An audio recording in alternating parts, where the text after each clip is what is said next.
आणि आता नाशिकमधून या क्षणाची मोठी बातमी। नाशिक जिल्ह्यातील बाजार समितीमध्ये गेल्या 10 दिवसात क्विंटल मागे जवळपास 2000 रुपयांची घसरण झाली। बाजारात लाल कांद्याची आवक ही आता वाढली आहे, त्यामुळे कांद्याच्या दरात घसरण झाली असल्याचं देखील बघायला मिळत आहे। याशिवाय कांद्यावरील 20% निर्यात शुल्क देखील तातडीने हटवा आणि कांद्याला प्रति क्विंटल अनुदान द्या अशी मागणी शेतकऱ्यांनी केली आहे। नाशिक जिल्ह्यातील बाजार समित्यांमध्ये सध्या कांद्याला क्विंटल मागे सरासरी 1800 ते 2000 रुपयांचा भाव मिळतोय, त्यामुळे शेतकरी सुद्धा हवालदिल झालेले आहेत। दरम्यान कांदा उत्पादक शेतकऱ्यांसोबत आमचे प्रतिनिधी अभिजित सोनवणे यांनी बातचीत केली। बघूयात शेतकऱ्यांचं नेमकं काय म्हणणं आहे।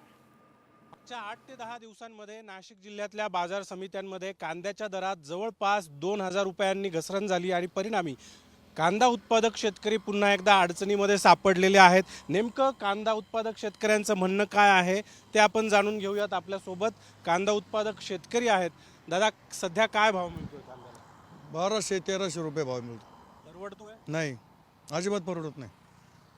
खर्च किती होतोय? खर्च भरपूर होतो।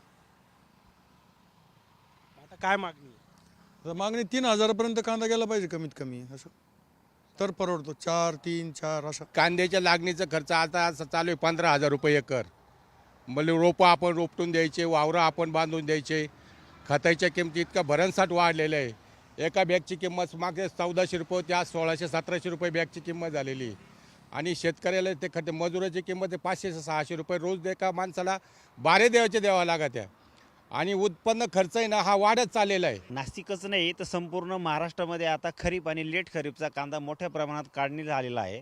हा कांदा काढणीच्या पूर्वी ज्यावेळेस कांदा पिकवत होते त्यावेळेस परतीचा पाऊस असेल, त्याच्यानंतर बेमोसमी पाऊस असेल, याच्यातही शेतकऱ्यांचं प्रति एकरी मोठं उत्पादन घटलं आहे। आता कसाबसा हा कांदा काढून बाजार समित्यांमध्ये जेव्हा शेतकरी विकायला घेऊन येत आहे तर आपण बघाल तर वेगवेगळ्या संकटाला सामोरं जावं लागतं। सर्वात मोठं जर आता कांद्यावर संकट आहे तर निर्यातीवरचं 20% निर्यात शुल्क, हे निर्यात शुल्क तत्काळ शून्य करणं गरजेचं होतं।